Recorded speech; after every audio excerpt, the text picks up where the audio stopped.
If there's one word that perfectly describes Bernie Glieberman, it's this.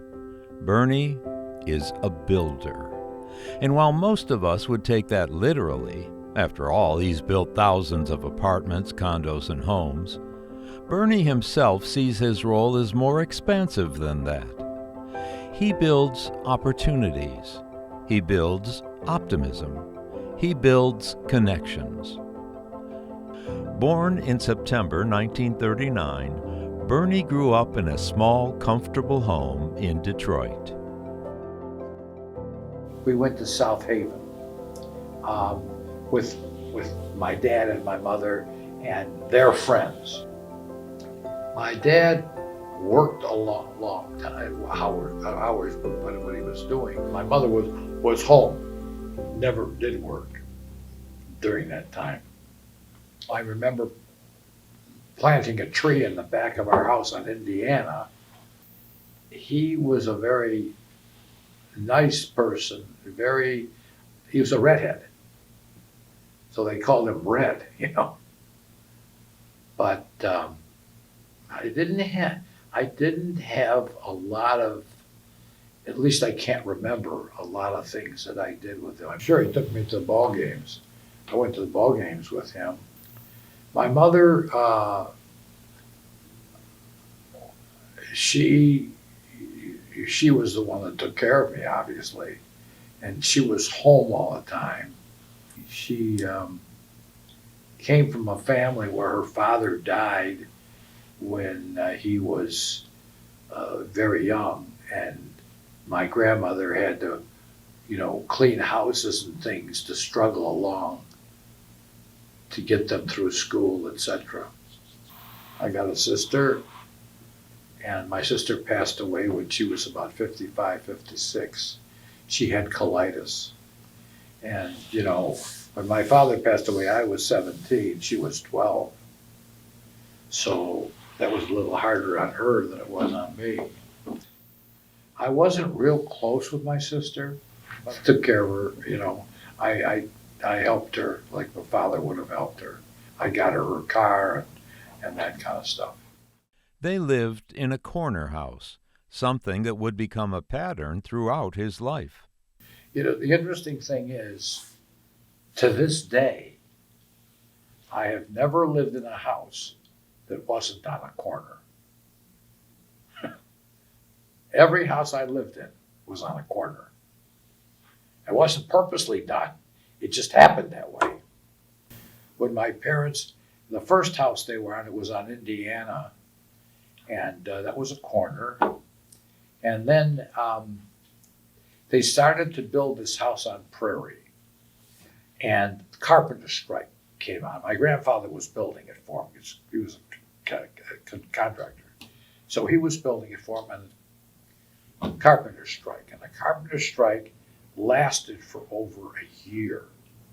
And what happened at that time is that they had sold the Indiana house and they had nowhere to go, so they bought a house on Kentucky, and they bought it from a plumber named Pershing, okay? And this was also on a corner, and while Mumford High School was being built, I could look through my dining room window and watch them building Mumford High School, okay? So anyway, but we only lived there a little over a year because that house did get built. The Prairie House started it back up, and my parents went over and looked at it, and they said, well, we like this better. So they sold that house on Kentucky and moved into Prairie. So that's how, so I remember one time with the house on Kentucky, it got into foreclosure and it was vacant, and I had the key because I was buying foreclosed houses, so I had the key. So I went in the house and I went upstairs and I looked at where my parents' bedroom was and where my bedroom was and where my sister's bedroom was. And I knew my bedroom because it had this um, light that was like it was the thing of a boat, the thing of a boat, and so, but it was so small. So when I got home, I called my mother and I said, "Why did you put me in the smallest bedroom in that house? And you gave my sister the bigger bedroom." I just, as a joke. Bernie went to Bagley for elementary school, but because they moved to a new house, it made middle school a little complicated. There were two, Hampton and Post. When I got in the sixth grade, um, I went. My parents had moved, and they moved onto Prairie, which was it was away from the Bagley district. But I went to Hampton for the sixth grade. But by the time the seventh grade came, they changed the thing so that Prairie was in the Bagley district and was in the Post district. So I had to go to Post for the 7 and 8, okay? And it was very strange for me because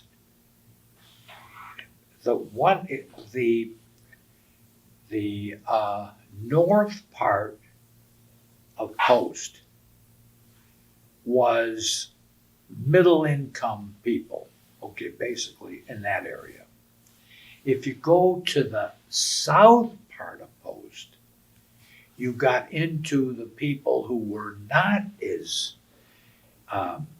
had and so when we went to school, we ended up with kids that had leather jackets with key rings, with silver key rings and stuff like that that we never ever knew. The rough kids, the rough kind of kids.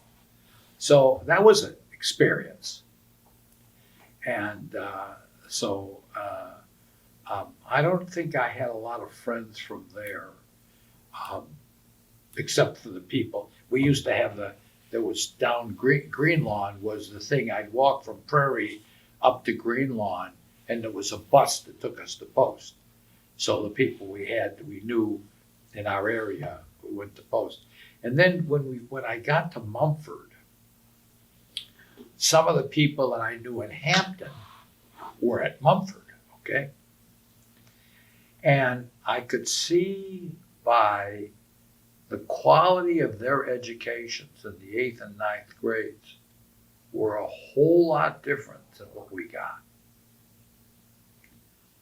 And if you looked at it after that, if you wanted to talk about the people who went to Hampton and the people who went to Post, the people that went to Hampton most likely got into University of Michigan if they wanted to. The people that went to Post, Michigan State, etc., because that's how much their educational level was, more than the kids who stuck those 7 and 8 over at Post. During those early years, Bernie hung out with the guys in the neighborhood. Mel Clayton lived on Prairie, and I was good friends with him there because we were. I was on the corner, and he was across 3 houses down, and right across the street from where I lived then was a vacant lot, and we used to play baseball in that lot. And we were the young ones, so we couldn't hit all the way through and hit the barn of the garage of the next road street, the alley, and then so we couldn't hit the garage. But the bigger guys, the few older, Jerry Clayton, yeah. Mel Clayton, it's Jerry Clayton, his older one could hit further. And then there was another guy that lived next door to him that also could do that. So, but then we used to play hockey in the streets. At that time, the snow, they wouldn't plow. So if there was snow, we were playing hockey. So, and also I went to Hebrew school. I think we had to go 4 days out of the week, and we just didn't go Friday, okay? So, and I could walk from where my house was to where the building was for the Hebrew school. It was part of that Northwest, right on Curtis. There's a synagogue there. So anyway, you'd go to Hebrew school, and you'd get a chocolate milk and a set of cookies before you started, and but it was just, my parents wanted me to do it, and I did it. I don't know how much I got out of it, because I certainly didn't learn to speak Hebrew. I was bar mitzvahed. I was bar mitzvahed in the hotel in downtown Detroit that was, shoot, I can't think of the name of the hotel. Ironically, that hotel that I had my bar mitzvah at is the area where we built Brush Park. They knocked that thing down. It was in Brush Park at that time. One summer, when Bernie was 14 or 15, he played in a league, surprising himself as much as the opposing team's batters. It was at Hampton School that they had this summer league, summer baseball league. And this one of my friends that was going to that called me and said, look, they could use some more ball players, softball. Okay. So I went there, and this guy that knew me said to the coach, Bernie can pitch. And I thought, I don't know where the hell he got that from, but okay. So Harvey Rubenstein was, he was that windmill, and he could never get the ball over the plate. Okay, so as good as he wasn't, So I went, and then I did like this. I would go like this, and then I would let it off, and I knew exactly where to let it off my fingers in order for it to go in the right spot. But the batters weren't prepared to know that they're all going all strikes. So I was, and we ended up winning that conference at that time. And it was all because I pitched and I didn't know I could. After witnessing the school being built a few years earlier, Bernie attended Mumford High School, where one teacher stands out. There was one of my teachers in high school. His name was Trepic. He was the chemistry teacher, and he was some character. If you got out of place during the week, you had to come and meet with him and have breakfast. Your punishment was to come have breakfast on Thursday or whatever the day was, Thursday I think it was, to make up for not behaving right. But the funny thing was, some of us who never had anything wrong went and had breakfast with him. We were happy to go have breakfast. And also during high school, Bernie had a friend who really stood out. Seymour Simons was a really nice guy. He lived with his grandparents and his mother, and he went half a year to Florida with his grandparents in their house in Florida. And he went to school in Florida during that second half of the year. And as we got older, and we were in high school, I used to drive down with him to Florida and be there because he had to drive it down. He drove down and then he stayed there for 4 or 5 months and he came back. So I drove down with him and I flew back. Seymour had a friend named Maddie, whose parents owned Saratan, a much advertised laxative back in the 1950s. My friend Seymour had a friend that also was in Florida during the winter, and they had a house on the water, and they had a boat and a cabin cruiser, and we used to go skiing. And the father was the owner of Saratan, and he sponsored the $64,000 question.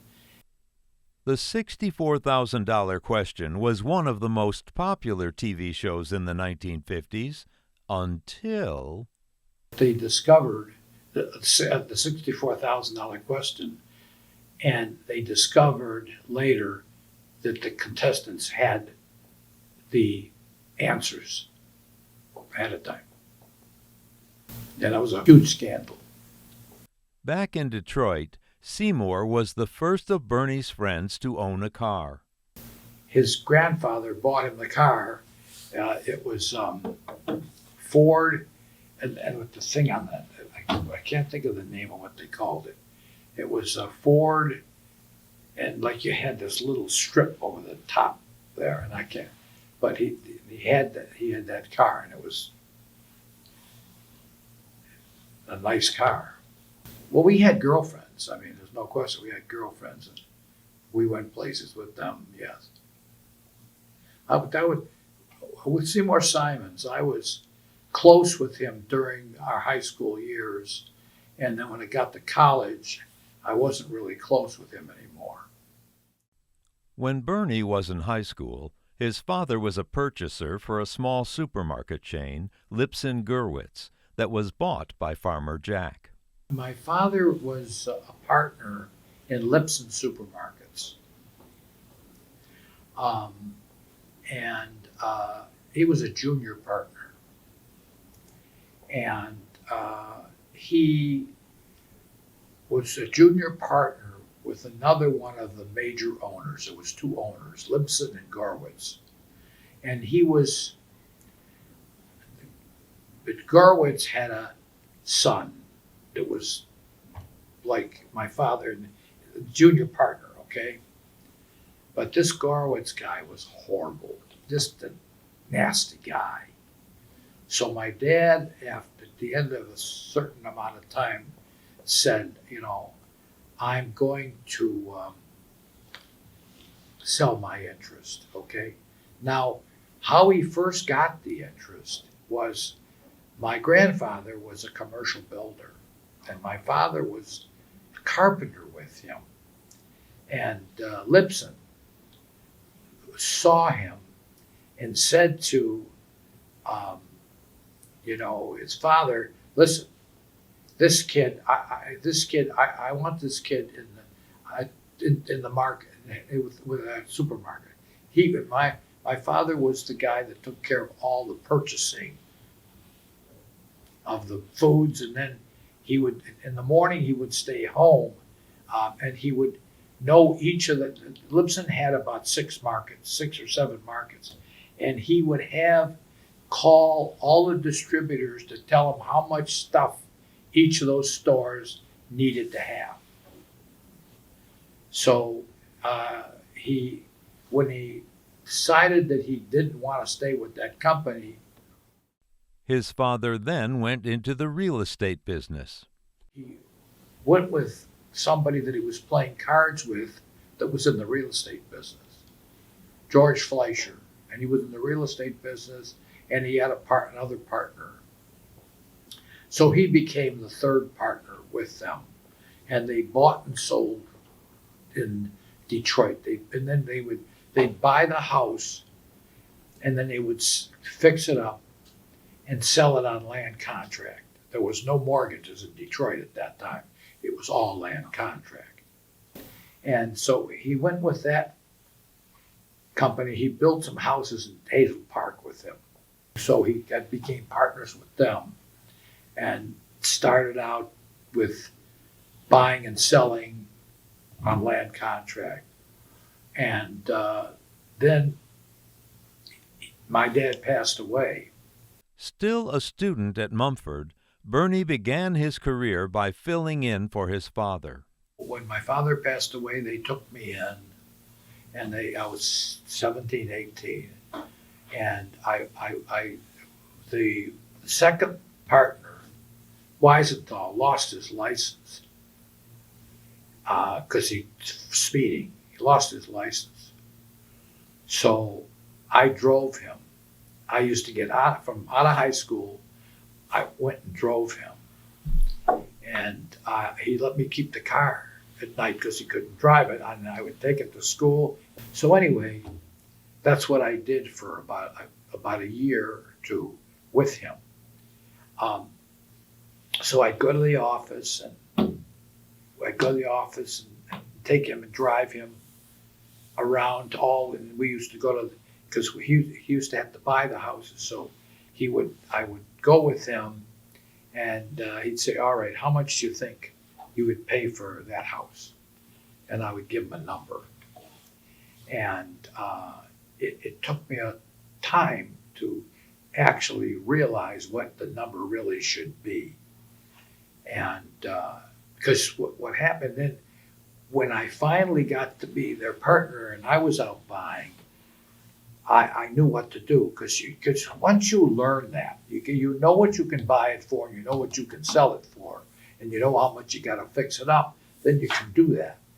And then I did that with that second partner died, and I did that with the other partner, and I was with him for about 6 or 7 years, and he didn't want to go into the building business. He didn't want to build anything. And I said, look, I do.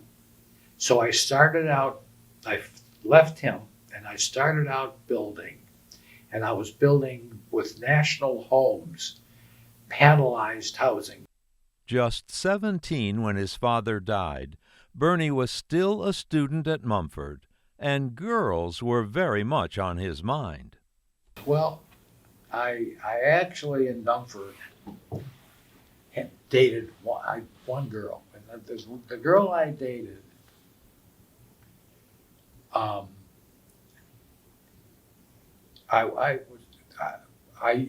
George Cowan, another friend I had. George Cowan lived in Palmer Woods, and he was adopted, and his father was a urologist, I mean. And the funny thing about that is, one time he got this terrible nose infection, and he was going to all different things for them to figure out how to. And they finally figured out that the germ he had in his nose was from the work he did with women when getting his nose too close. That's one of the doctors figured, oh, I know the medicine he needs. We thought that was kind of funny. But anyway, George Cowan, they had a pool, okay? So I used to go over with George Cowan, because he was in Mumford, and I became friends with him, and that's when I had a car finally at that time, and so then he and I can't remember who else. He brought a few friends over at the same time,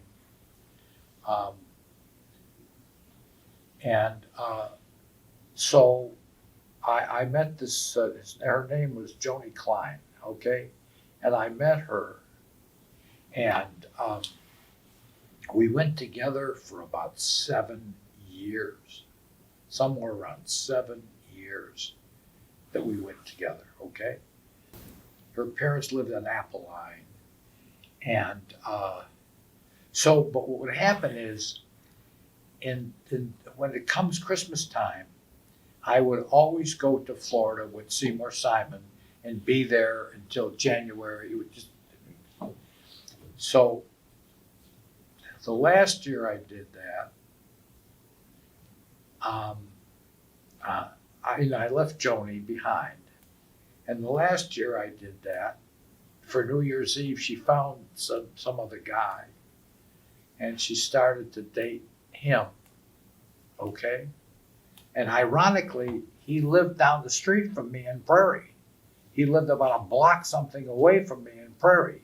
And he had the same exact car I had. I had a Ford convertible in white, and so did he. Okay? So anyway, I kind of lost her at that time. After high school, Bernie went to the Detroit Institute of Technology. However, he still worked full-time at his new company, National Homes. And I became, with National Homes, I went from starting the housing, I ended up being their largest builder. I was building 300 houses a year with between the modular we had and single family that we were doing. We went from the inner city and then we started to do them, in projects. So I did that, and I stayed with National Homes. And it was funny because it was during the Nixon era. So I with National Homes, I started to do 8-plex buildings. And they would send me all the framing for an 8-plex building. So I was a condo guy. I got into the business of condos at that time. So, and I was one of the first ones to ever do condos anywhere. And this was in Clinton Township. And I was doing condos when you couldn't get financing from the banks because they didn't know anything much about it. But I found a friend who had one bank that already knew and would finance me. So I built the first condo project I built was called Crosswinds, and it was in Clinton Township, tremendously successful. And then I built another one in Clinton Township. So I had 2 of them in Clinton Township, and then and I was making money, and it was funny because this project was between 2 cemeteries, okay, one across one way and one the other way, okay. So the funniest thing was our best traffic when we were open for sales, the best traffic was during all the holidays where people go to the cemeteries. And one time this woman comes in with her friend, and they had been to the cemetery, obviously, and they go look at the model, and they come back, and she says, to the person who's looking, if you buy here, you're going to be very close to your husband. Then I had another funny thing with condos. We get a couple comes in, and the guy says, we're getting a divorce. And I need to find her a place. So they take him out and they show him the place, okay? And they come back into the office, and says to my salesperson, listen, I think I want to live here too, and it's okay with her. I'm going to live in one place, and she's going to live in the other place in here. Bernie found ways to build even when times were tough. Then I went to Novi, and when I first went to the Novi construction, to the building department with my plans, and the only they only had one guy there, the head guy, because things were so crappy at that time. When I finished up my deal in Clinton Township, everybody was dying, and I had this project, the second project going, and interest rates were 18%. And we had this new bank open up on the corner of 16 Mile and Hayes Road, or not Hayes Road, the road but on 16 Mile Road. And I went in there and I said, listen,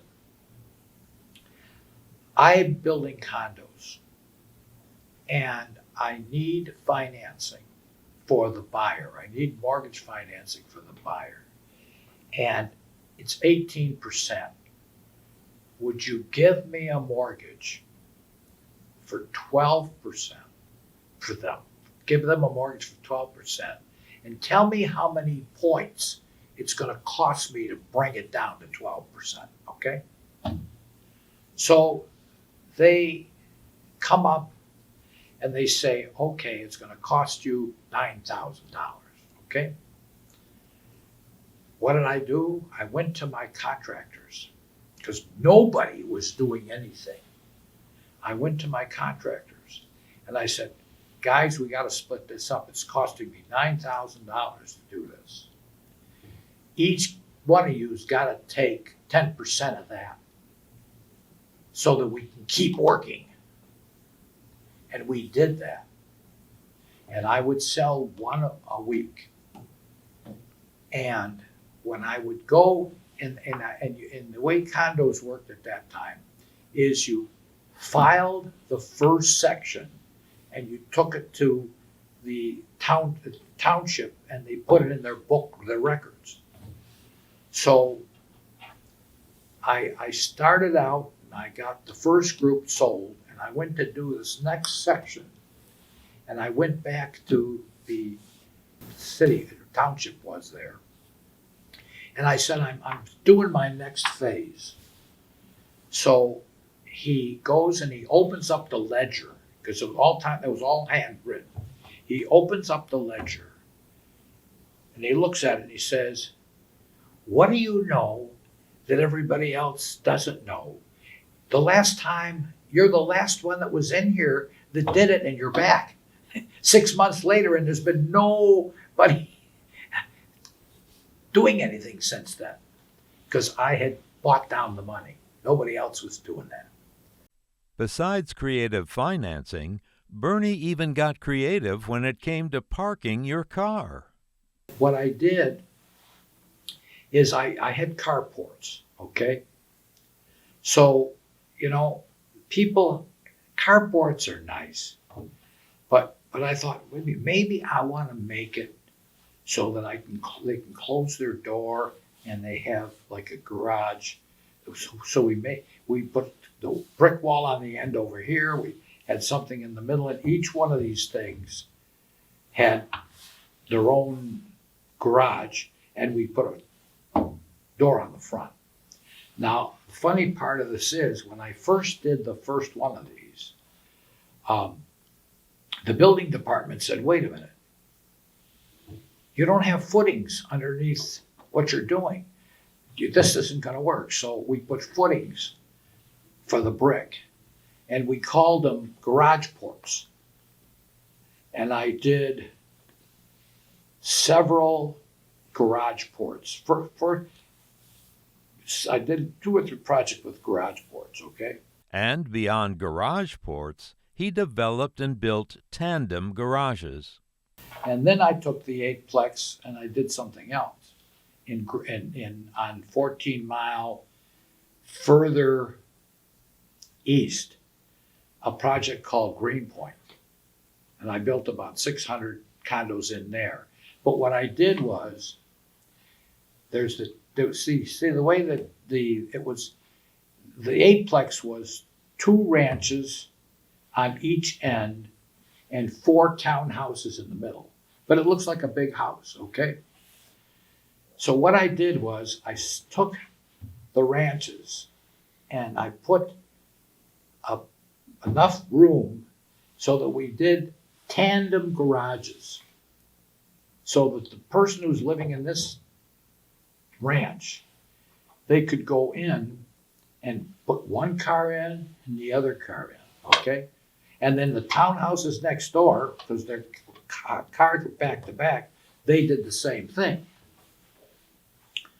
So when people would come in, and then we had a competition with a piece on Haggerty, a townhouse piece too.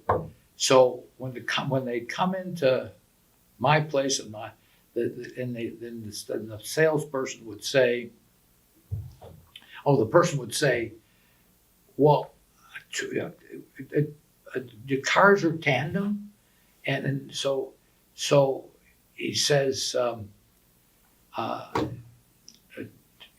the other place they don't do tandem. He says, yeah, but they got one car garages.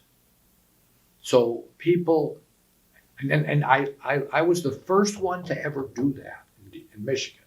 I found it in San Francisco, and I took a shot at it, and I did several tandem deals like that. People get used to that, especially when it's either one car or two car. So you have a tandem garage. But before eightplex homes and garage ports, Bernie, along with a fellow investor, got really creative when building a hamburger joint. I had a group of restaurants that I financed for Al Hacker. He was a friend of mine, and he's telling me he was going in the restaurant business, and he was doing Biffs. Remember Biffs? So we built the Biffs on Schaefer and 6 Mile. That was about the 4th Biffs built. The first one was on Woodward, the second one was in Southfield, and ours was either second, third, or 4th. And then we built one on Michigan Avenue in Wyoming, and that was a different one that we built it with a bar. And the bar, we had a shower thing. Okay, we had a whole shower built in with glass. And we would have,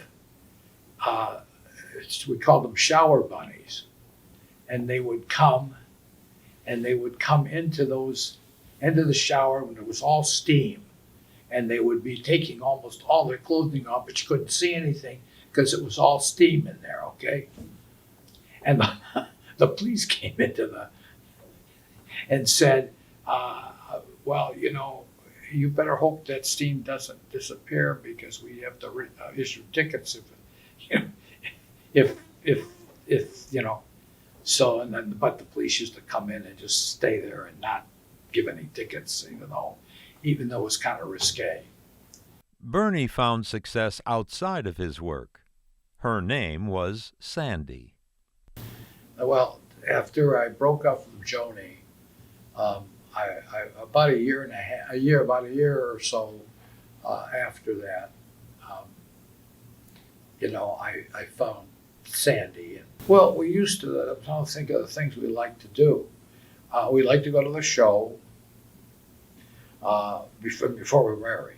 We liked to go to the show, and we had a lot of friends at that time, So we went out with friends and went to parties and things like that. And then when we got married, we had about a group of I'd say 4 to 5 friends that we were with most of the time. We were married at Temple, Israel, in the Palmer Park area in 1965. We had a lot of people there, and a lot of the people I had was broker Benjamin Rich, who was on Linwood. Back then, I used to buy a lot of property from him. I had a lot of my friends, and I had a lot of my business acquaintances there. Let's see, went on our honeymoon, we went to Hawaii. My first apartment was Bernie Hartman's apartment, Knob in the Woods. That was my first apartment. And it was funny because one day Bernie's out there and he's walking the site and he sees that it was like November, and he sees that my air conditioner's on. He goes up and knocks on the door and says, "Sandy, you can't put the air conditioner on in September, you'll freeze it up." Now, that was the old air conditioners. You could freeze them up if the air wasn't right. Well, we moved from Knob in the Woods. Our son was maybe a year old, something like that.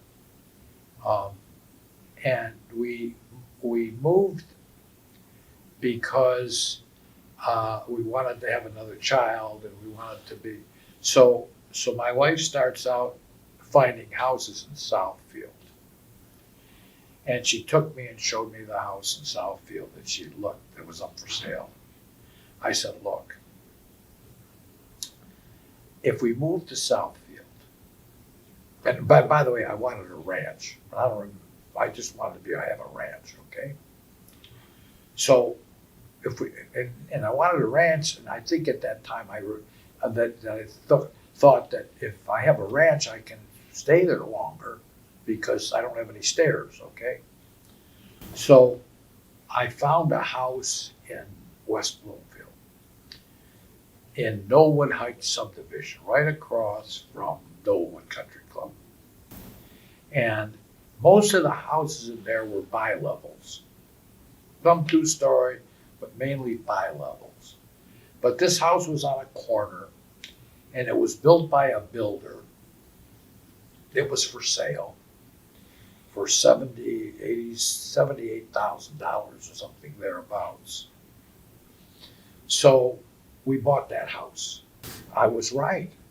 I could stay right where I am right now, and I'm in a good neighborhood, and I don't have to move again. We've lived in that house since 1967. Bernie and Sandy built friendships that lasted many years, including Harvey and Marcia Wolf. We'd go to ball games. We'd go,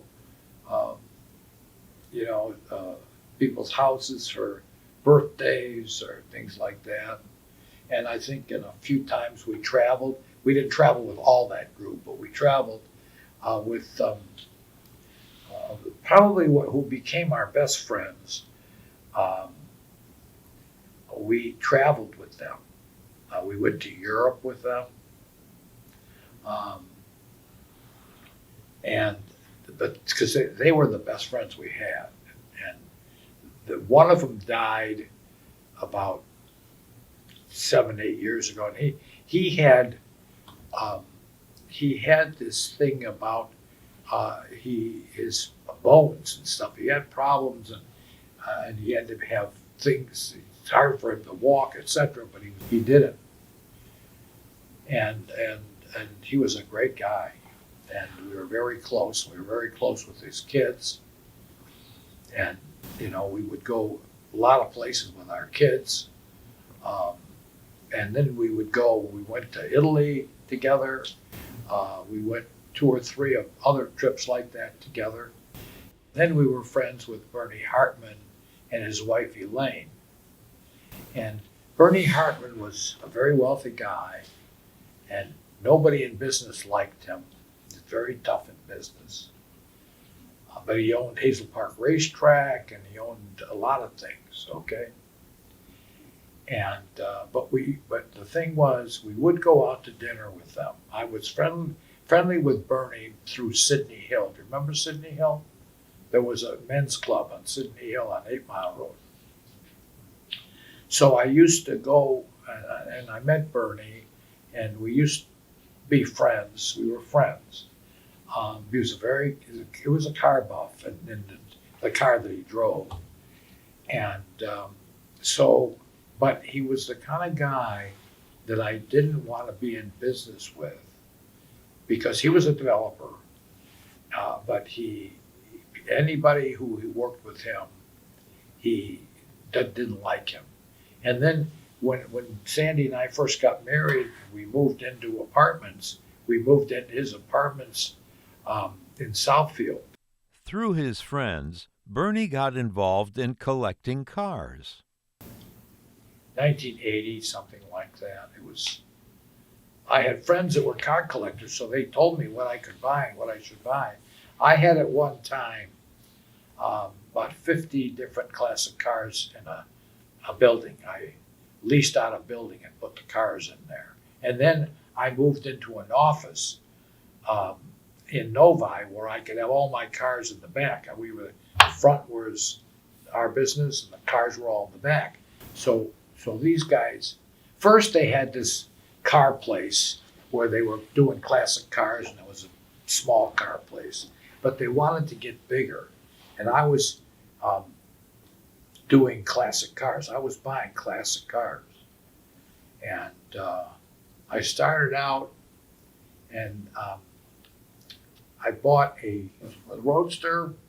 I bought the first one of these things I bought. Saw it in the paper or something. I bought it. I called up and I bought it. It had been dumped on somehow it got, when it was being let from a truck, got the nose dented. So I bought the thing for $55,000, okay? And I bought it and I got it fixed up and I had it, all right? And then I bought another one and I paid about $70,000 or $80,000 for it. Then I bought another one and I paid about $90,000, $95,000 for it.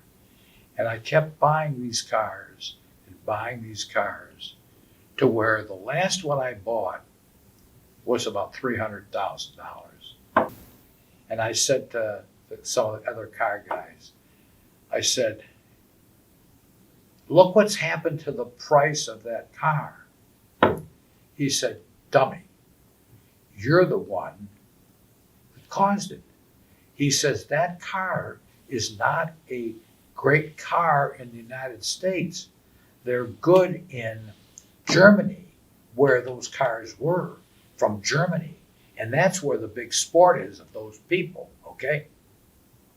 And then I started to buy Roadsters, and I bought 15, 18 Roadsters, okay, and I had them all at the same time. And then what happened is the market changed when these guys said, you know, you bought these cars, but you'll never get the money back out of them, but in the United States. So what I did was the German mark against the dollar had switched. So that when the German people who wanted these cars bought it, if they bought it with their money, they could buy it and it would be, I would get more money for the vehicle, okay?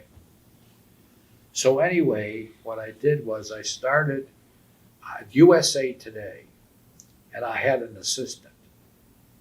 And we put ads in the paper on the USA Today, and we would catch these guys that were coming to the Detroit area. They were coming here for business reasons.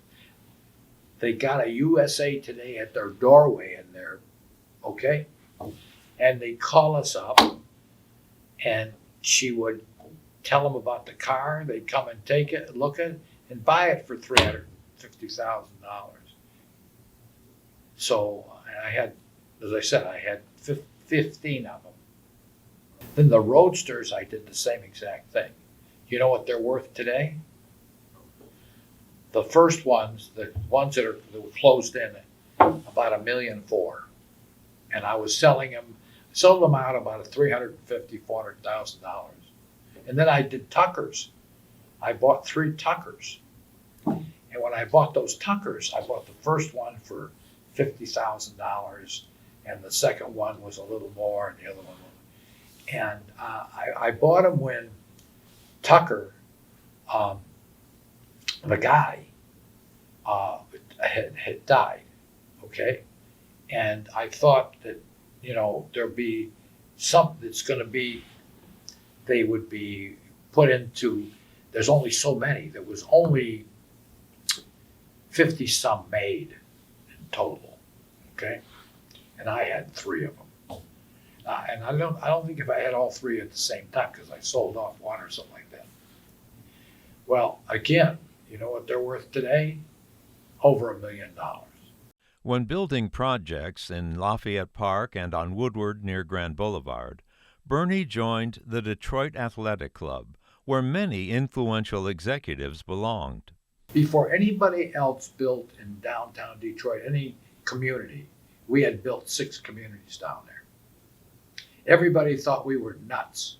I was building all that time down there. And that's when I joined the DAC. I joined the DAC at a time when when I joined it, the people told me, friends of mine said, they're going to be in bankruptcy.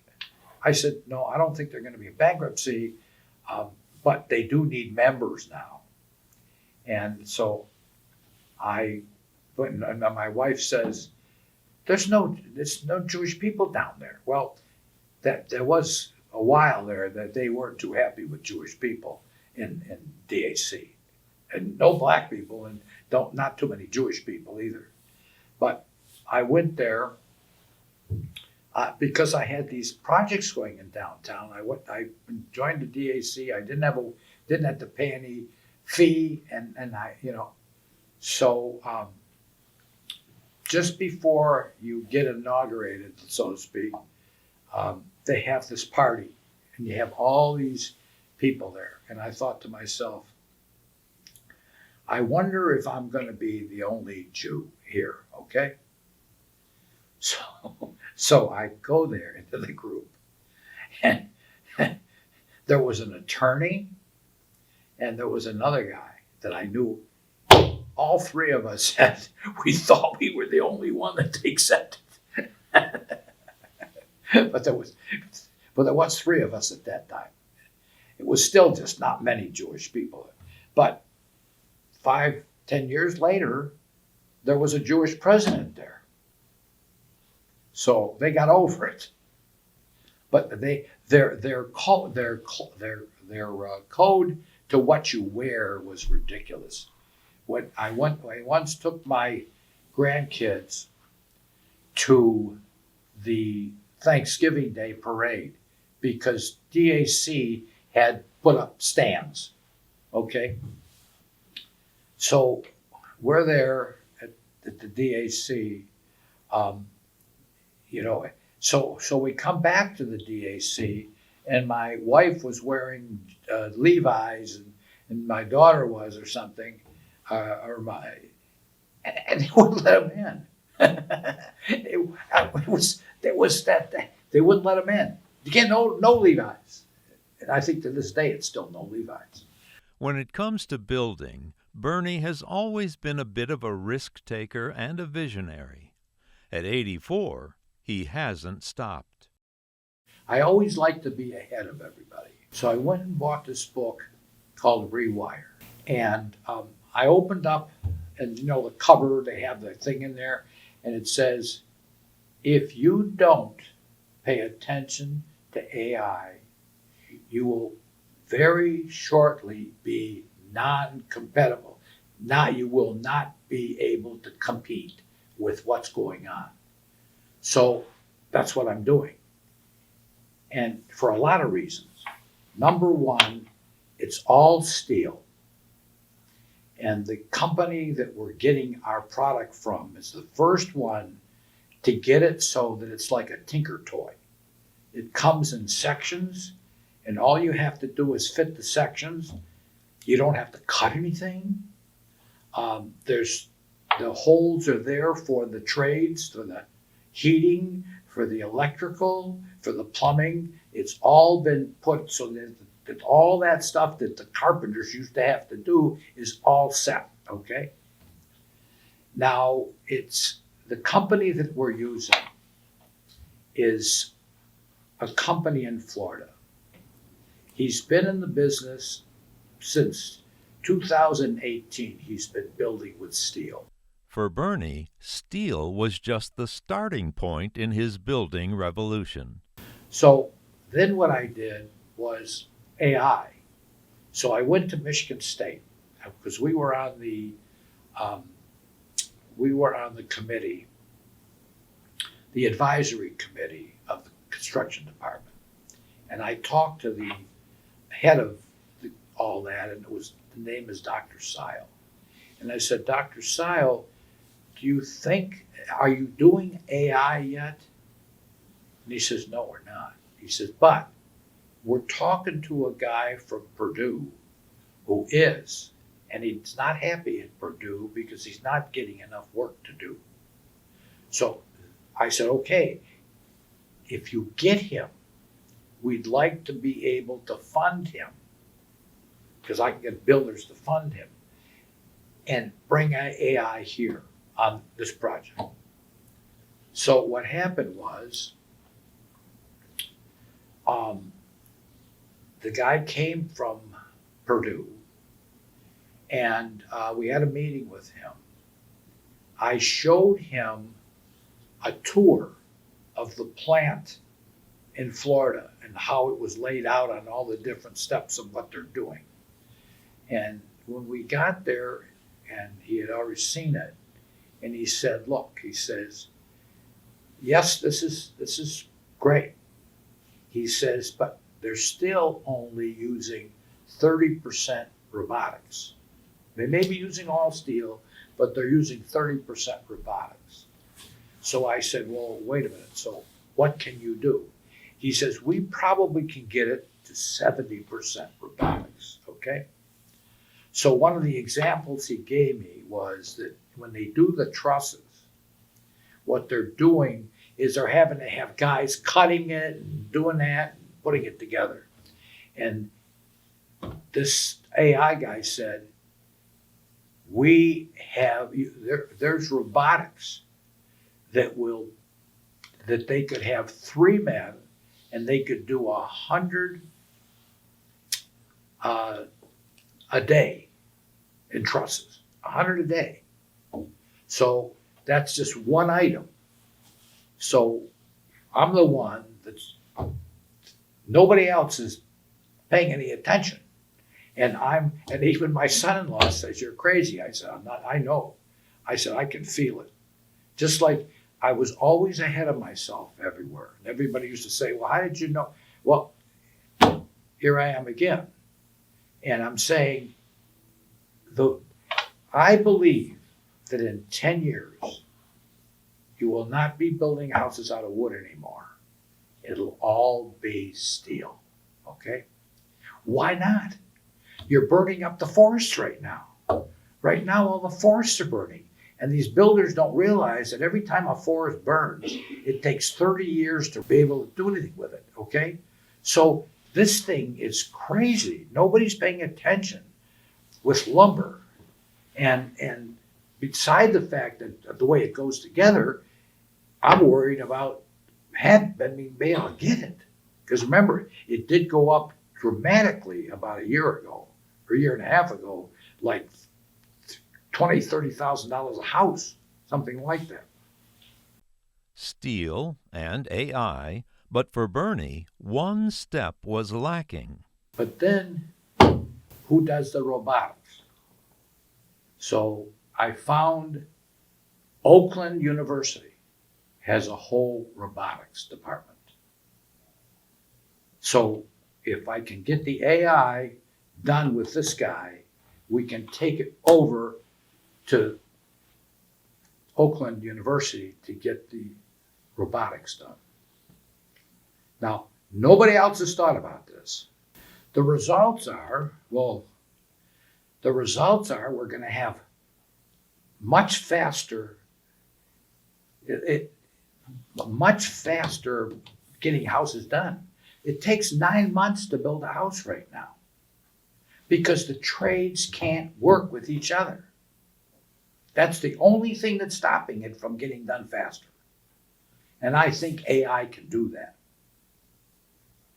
Having put that coalition together, Bernie is ready for his first steel home project in Warren, Michigan. And Warren, we had a meeting with Warren already, and they want us to do scattered site. Now, in Warren, there's areas that are mediocre, where the houses are maybe worth $150,000, $170,000 right now, and maybe even a little bit more. But there's 139 lots they got in this one area where, and it's all NEZ. That means that we got the affordable on it. We got NEZ, we got the affordable stuff. So we right now are, I called up Telesteel and I asked him, I said, look, can you send me those plans? I knew he had done plans on these small houses. Can you send me the plans? We took a look at the plans. There's 3 houses that we would like to use. And so then I asked him, okay, so how long would it take you to be able to put these houses to give us? He says, all I need is for you to send me which houses they are and tell me, we'll look at what the codes are in that area and we can have you up and running pretty quick. So that's what we're doing right now. We're gonna, probably we could be putting houses on the ground maybe 60, 90 days from now, tops. We got 139 lots to work with in Warren and in steel. So this is the first steel that will ever be used, I think, in the whole state of Michigan. And that's the big thing. See, I've always, through my career, I've always looked for where the hole in the market was. What is everybody not doing? Bernie and Sandy's son Lonnie has that same pioneering instinct. After spending just a short time working with his dad, he ventured out into the Canadian Football League. And he told me that he talked to John Candy. And John Candy was the one who was in charge of the getting new teams. And he said that John Candy said that, you know, we don't want to put a team in Detroit right now, okay?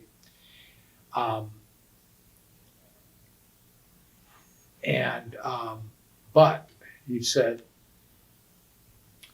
we have a team that's got three games left and they don't have any money. They burned up all their season ticket money and they don't have any money. And the league's having to support the team. If you want to come in and pay for those 3 games, we will sell you the team for that much money. Well, it turned out to be, I don't know, somewhere around $200,000 or $300,000 or something like that. So what I did though is I called back. I got John Candy on the phone, Lonnie. And John Candy said, well, why don't you come down to California and we'll talk about this. So I flew down to California and I met with him. And I met with him at his office. And if you remember John Candy, okay? So I met with him at his office. And he's got lox and bagels and everything in his office, okay? So I take a block and I do it. And then we talk and everything. He shows me he had the bar from one of the pictures he was in. He had the bar in his office. So we talked and we went through this and we said, okay. In fact, I actually have the option in that set of stuff. I have the option that we got when we bought the Ottawa Rough Riders. So anyway, he said to me, okay. And I watch, he didn't eat a thing when he was with me. He took it all home, okay? But he didn't eat anything. Bernie and Lonnie owned the team in Ottawa. But they kept pushing to have a CFL team in Detroit. There was one year where we put two United States teams in. One was in the California area, and the other one was in Baltimore, I think. So we had two teams that year. So the next year, we wanted to expand it. So we went to Detroit, and we went to the Lions. And the Lions wouldn't give us the right rate because they just didn't want the competition. Even though it was not during the time that they were playing, they didn't want the competition, so they never would give us a price. But we wanted to come to the United States, so what we did is we created a team in Shreveport, Louisiana, and we sold the Ottawa team to somebody else. And the reason we did that was because the mayor of Ottawa would not give us a fair deal on the rent. Of all the 8 teams in the league, our rent was triple of what those, so we couldn't make any money. So we ran in Shreveport for 2 years. And what happened is,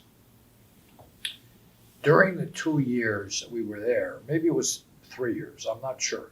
But what we found is that the costs in the United States, in other words, in Canada, healthcare is for everybody.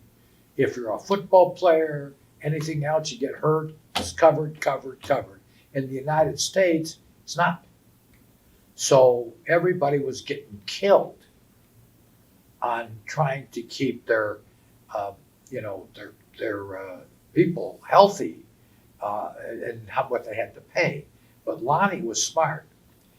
Lonnie offered stadium advertising in exchange for health care. Lonnie was smart and went to the health company there. And it's a health company only over the United States. And he was able to make a deal with them that would cover all the injuries, that they would be able to go there and cover the injuries. And they even gave us the people that worked with our players during the games. We had the people there. So our team didn't have the problem, but the other teams did, because in the U.S., because they were going to have $1 million all the time. They were going to have $1 million deal for their health insurance.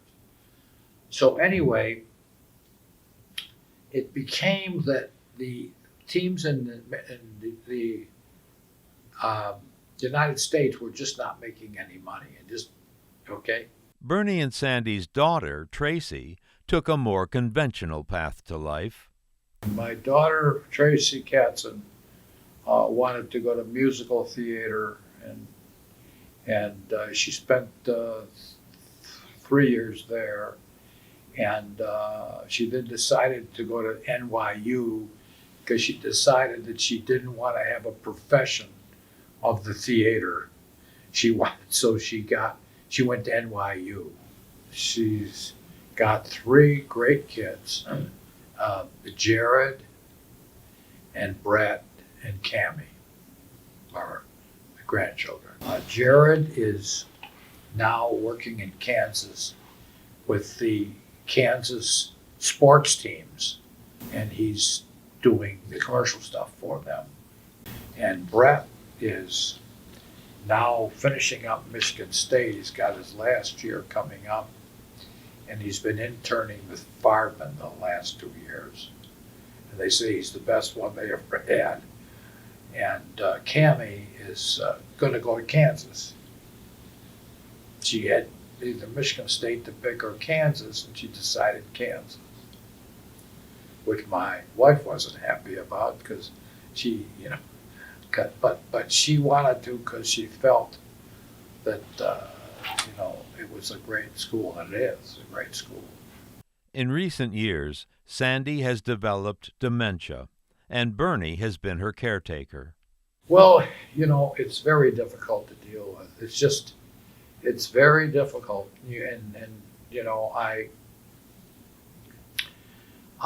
It's if you're the caregiver, as I am right now, it's a very bad thing because all you can think of is that she's getting going to be worse every day a little more. Okay, and you're sitting there and she's in the room with you, and it's just horrible because you have no, and she doesn't think she doesn't even think she's got a bad memory. And she, and she's in this stage right now where she's mean. She's in that mean stage. Everything.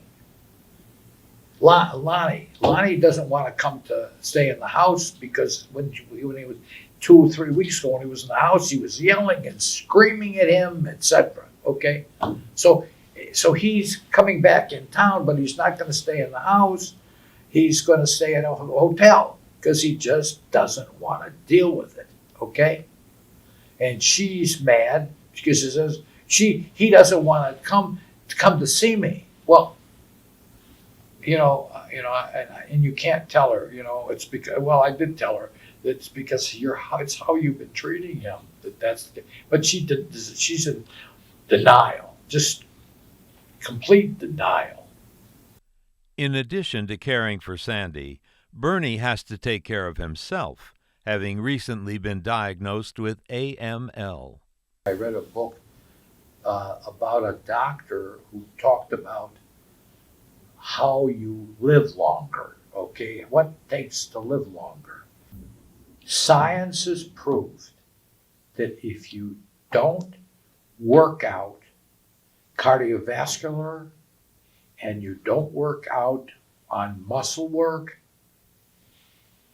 that's the people that live the longest. Even if they have illnesses, they live the longest. And he said, the thing in medicine that we're trying to do now is to catch before the person would get that particular illness, maybe out of looking at their family, is to do exercises, do that stuff to prevent it. Because he says there are ways to prevent illnesses if you catch them early enough, if your family had them. But so right now I have a Peloton. My son bought me a Peloton, and I ride it every other day, and I'm almost back up to 3 miles a day that I ride it early in the morning. And then on Tuesdays, Thursdays, and normally Saturdays, I go to Franklin and I work out. And sometimes you just don't want to do it, but you got to do it. So I work out, and I've got I have been diagnosed with AML. Okay, that's leukemia, but not the serious leukemia. It was in the blood. It's certainly important that when you're over 50 years of age, you go to the doctors every 6 months, not every year. Because my doctor caught it really early. We asked Bernie if he had any wisdom to share with future generations of his family. Well, in the life thing, I think that you have to be optimistic, but be careful. But you have to be optimistic. If you bounce up against the wall, let's say that you have this horrible thing happen to you, and you're very upset, you got to stop and think and say, maybe this is happening for a reason. And maybe there's a reason that this happened to me. And that I'm going to end up with something else. And then months later, when I end up with that, I'll say, if that never happened to me, I wouldn't be here. And I've seen that a lot of times. Things that happened to me where something went horribly wrong. And the next thing, that if that wouldn't have happened, this wouldn't have happened. So you can't be upset when something bad happens to you. Any other wisdom to share? Yes. It's always, if you want to try something new, just be prepared, because you are going to have thumbtacks. No matter what everybody else tells you, no matter what everybody else shows you, you are still going to end up with thumbtacks the first time you try to do something. You have to. You just have to prepare for it. It's like the first one you do, you aren't going to probably make any money on it. You got to be prepared for that. You got to be prepared for the first one you do. You just, as much as you try to make sure everything was okay, something's going to hit you. We also asked Bernie about his thoughts on God. Here's how I look at this. I look at wild animals, and I look at how they can do what they do and how they do it and how they know how to do it. And you got to say, who did this? What? How did this happen? How did those animals know how to do things? The sleuth sits on a, and but they know. And the what about elephants? How they take care of their kids and everything? How do they know this? What made them understand it? It's just you could take every creature and you would say to yourself, that's a miracle, how they know what to do and how they know, the whole thing is, so my belief is, I don't want to believe there is this God, but I don't want to believe there isn't this. In other words, everything that happens to me doesn't go right.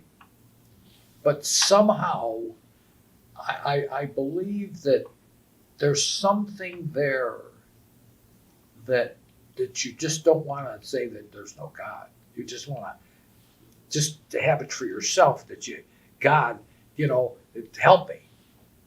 Just something. And that's worked for me. I just know that, all right, maybe there is some help I'm getting. As he looks back over his career as a builder, one of the main accomplishments Bernie is proud of was his work with U.S. Senator Carl Levin. When I was chairman of the Michigan State Housing Development Authority, I got a call from Carl Levin, and I was pretty close with Carl Levin. And he said to me, this was in '57 when the whole market crashed. And he said to me, Bernie, what things can I do to help? We're going into meetings on things that we can put money into. And when you're with MSHDA, what things do you think would help?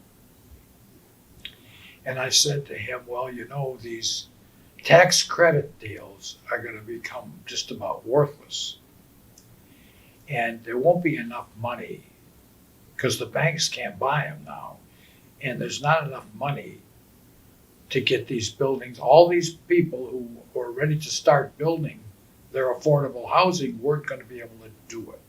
And I said, if you can give us bonds to replace the tax credits, just leave it at bonds. If this government can give us bonds instead of tax credits, we can be able to exchange and use them to get all those deals going, okay? So he said, okay. And I didn't hear from him for a long time.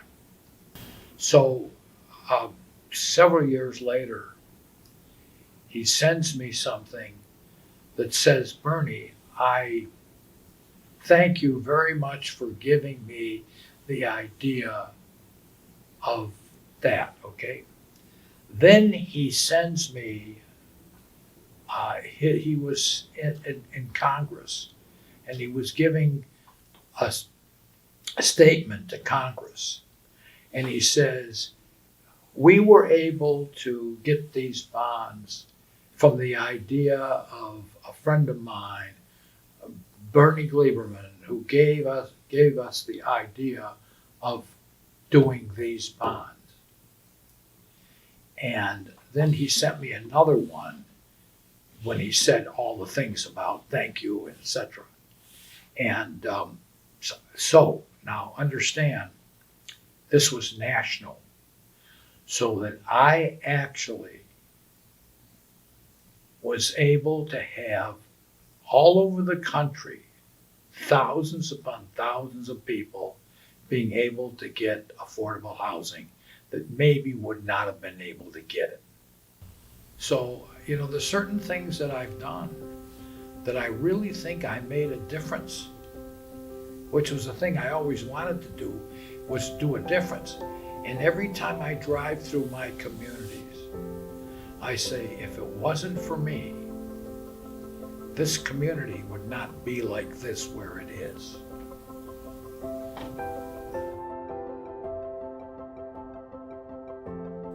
Since the founding of America, and centuries before that, homes were built with wood. Even though the exteriors are brick or vinyl siding, the foundations are made of wood. At 84 years old, Bernie is determined to change that stubborn practice. In fact, by the time you view this video memoir, it's fairly certain that the first steel housing projects will already be built somewhere in Michigan. The first of many, many more to come all across the country. As we mentioned at the beginning of this video, Bernie is a builder of homes, of relationships, and most of all, of dreams.